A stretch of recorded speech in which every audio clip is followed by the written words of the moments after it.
सब खैरियत से होंगे। आज हम सीएसएस के पास पेपर जो हैं कॉन्स्टिट्यूशनल लॉ, उसका एक ये क्वेश्चन है पास पेपर का, उसको सॉल्व कर रहे हैं। पार्लियामेंट ऑफ पाकिस्तान की उसकी हिस्ट्री क्या है और इसी रिलेटेड उन्होंने क्वेश्चन पूछा है। इसके लिए मैंने ये तमाम जो पार्लियामेंट हिस्ट्री इसकी एक सिंपल सी वीडियो बनाई है। काइंडली ये आप लास्ट तक लाजमी देखें और अगर आपने चैनल सब्सक्राइब नहीं किया तो काइंडली चैनल सब्सक्राइब कर लें। और सबसे ज्यादा इम्पोर्टेंट बात एक और ये है कि ये जो कॉन्स्टिट्यूशनल हिस्ट्री है, ये जो सिलेबस है और ये जो क्वेश्चन खासतौर पर ये है, ये पॉलिटिकल साइंस के साथ भी रिलेट करता है। अगर आपने पॉलिटिकल साइंस रखी है देन आपको लाजमी कॉन्स्टिट्यूशनल लॉ सब्जेक्ट रखना चाहिए। अगर आपने कॉन्स्टिट्यूशनल लॉ रखा है और पॉलिटिकल साइंस नहीं रखी तो आपको इतना ज्यादा फायदा नहीं होगा। चलें देखते हैं parliament history of Pakistan. Basically जब पाकिस्तान को आज़ादी मिलनी थी, यानी कि पाकिस्तान के वजूद के आने से तकरीबन 4-5 दिन पहले 10 अगस्त को सिंध असम्बली जो कराची में बिल्डिंग है वहां पर ये इसका फर्स्ट सेशन अनाउंस हुआ। ये मैं इधर हाईलाइटर ओपन कर लेता हूँ। अच्छा, इसकी फर्स्ट असम्बली में 79 मेंबर्स थे और एक फीमेल थी। ठीक हो गया। ये 11 अगस्त को जो कायदे आज़म मोहम्मद अली जिन्ना थे वो इसके प्रेसिडेंट अनाउंस हो गए थे।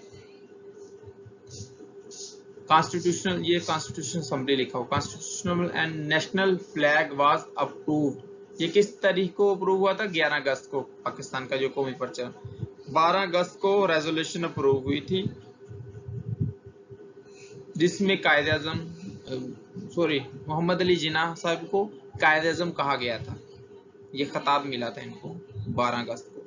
And same day a committee on fundamental rights of citizens and minorities of Pakistan was appointed on 14 August. Transfer of power to place. अच्छा, मैं इसको उर्दू में ट्रांसलेट नहीं करता, आप समझदार हैं, आप सीएसएस कर रहे हैं, देन आप इजीली इसको अंडरस्टैंड कर सकते हैं। मैंने क्या इधर लिखा हुआ है, यहाँ आप वीडियो को रोककर भी देख सकते। Lord Mountbatten, governor general of India, address to constitutional assembly of Pakistan. तो फर्स्ट असेंबली थे उसमें इन्होंने एड्रेस किया था, यानी कि इनकी स्पीच थी। ऑन 15 अगस्त कायदे आज़म sworn as first Governor General of Pakistan. Oath was took by Chief Justice Sir Abdul Rashid. ये गवर्नर जनरल जो होता था बेसिकली ये आज के दौर में, आज तो नहीं, आज तो तमाम पावर्स प्रेसिडेंट की तकरीबन खत्म हो गई हैं। ये बेसिकली जो पहले जो 1973 के आने से पहले जो प्रेसिडेंट के पास पावर थी वो बेसिकली गवर्नर जनरल के पास होती थी। ऑब्जेक्टिव रेजोल्यूशन, अच्छा, ये 12 मार्च 1949 को ये पास हुई ऑब्जेक्टिव रेजोल्यूशन। ये अक्सर क्वेश्चन पूछा जाता है। Nawabzada Liaquat Ali Khan was prime minister of Pakistan at that time. On 16 October 51 Liaquat Ali was assassinated. 17 October 51 new prime minister Khwaja Nazimuddin was appointed elected. 17 April 53 Mohammad Ali Bogra as prime minister. Governor general Ghulam Mohammad resolve assembly on 24 October 54। अच्छा, ये एक बहुत लंबी चौड़ी हिस्ट्री है। ये देखें, Maulvi Tamizuddin president of assembly constitutional assembly challenge the dissolution in Sindh high court, जो कि इस वक्त था सिंध चीफ कोर्ट था, उसका नाम हाई कोर्ट नहीं था, एंड वन, और वहां पर वो जीत गए। Government went to federal court whose Chief Justice Muhammad Munir gave judgment in government's favor and Maulvi Tamizuddin was lost the case. ये मौलवी तमीजुद्दीन केस ये बहुत इंपॉर्टेंट, ये आपने अलग से ये टॉपिक तैयार करना है। इसकी मैं अगली वीडियो अगली वीडियो में तैयार की, क्योंकि उसका मैंने जो तमाम डाटा और नोट्स बना लिए हैं, वो अगली वीडियो में नेक्स्ट मैं अभी उसको अपलोड कर देता हूँ। वो भी आपने लाजमी स्टडी करनी है, ये बहुत इंपॉर्टेंट टॉपिक है। Second constitutional assembly,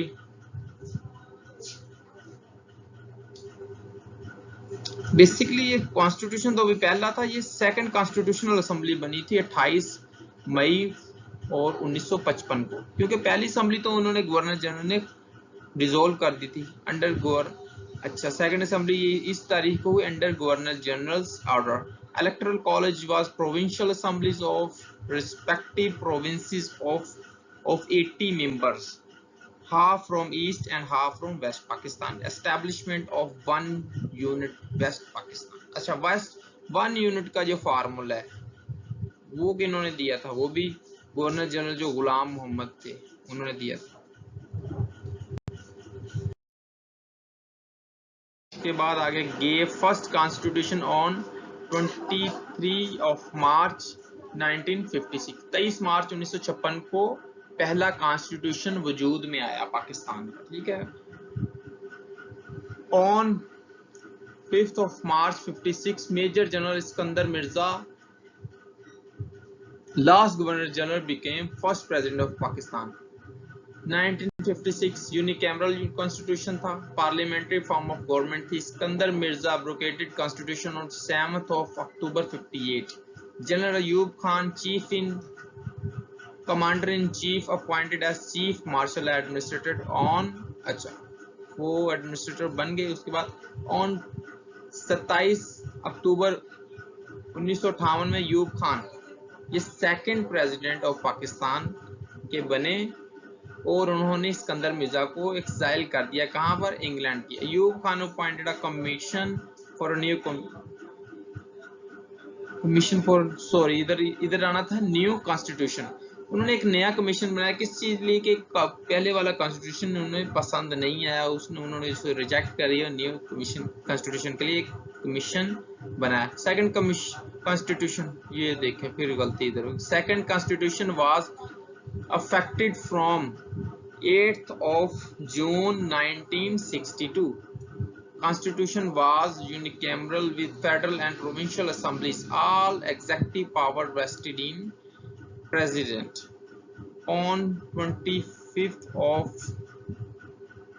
March 1969, second martial law was imposed by General Agha Muhammad Yahya Khan and became president and chief martial law administrator। He issued a legal framework order LFO 1970, under which first ever general election were held on 7th of December 1970।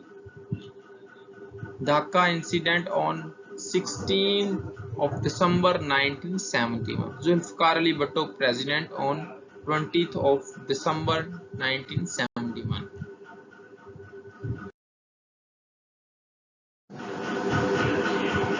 ये constitution है। अच्छा, 1973 का जो constitution ये 14 अगस्त 1973 को वजूद में आया और इफेक्ट हुआ। Same day Zulfikar Ali Bhutto as prime minister, और इसी दिन वो प्राइम मिनिस्टर बन गए। Till now, Constitution is seen bicameral federal legislative called Parliament। Ziaul Haq martial law on 5th of July 1977। Parliament system of presidential system 8th Amendment 1980। अच्छा, ये important चीजें आपको बताता हूँ।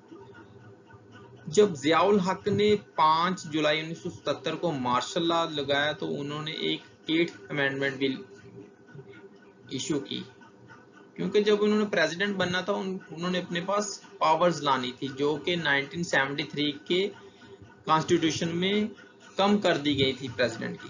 उन्होंने 1985 में 8th अमेंडमेंट की जिसके जरिए प्रेसिडेंशियल सिस्टम लाया गया और प्रेसिडेंट के पास पावर्स आ गए।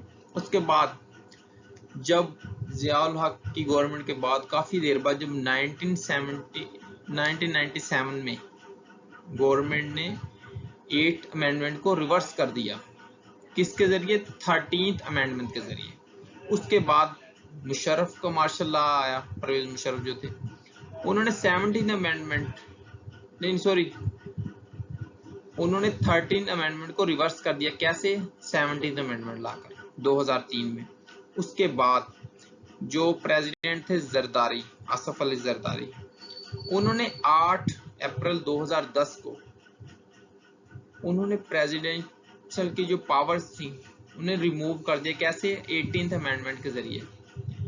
removed the powers of president to dissolve parliament unilaterally, gave more power to provinces, and WFP named as KPK on 8th of April 2010 Zardari.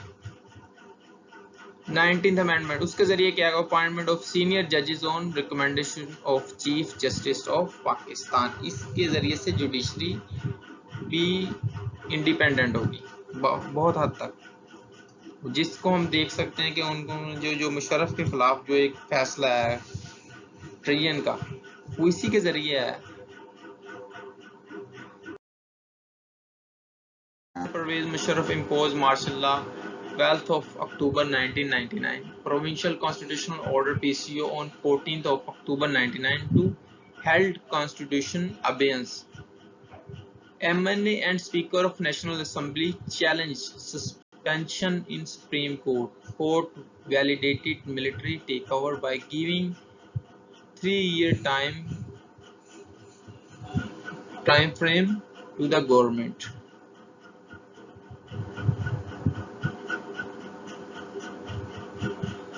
Granted military government allowance to bring necessary changing to constitution, not contrary to basic features. Sorry, ये allowance नहीं है, ये allowance, ये एक किस्म की इजाजत है टाइम की, ये अलाउंस नहीं है, ये अलाउंस है। On 20th June 2001, Chief Executive General Musharraf as President and resigned from Chief of Army Staff as President on 29th of November 2017. अच्छा, ये 2001 में ये सिर्फ और सिर्फ प्रेसिडेंट नहीं बने, बल्कि ये प्रेसिडेंट और जनरल एट ए टाइम दोनों ओहदों पर काबिज रहे। अच्छा, काइंडली वीडियो देखने के लिए शुक्रिया, और अगर आपने चैनल सब्सक्राइब नहीं किया तो सब्सक्राइब कर लें और दोस्तों के साथ शेयर करें। Thank you, Allah Hafiz.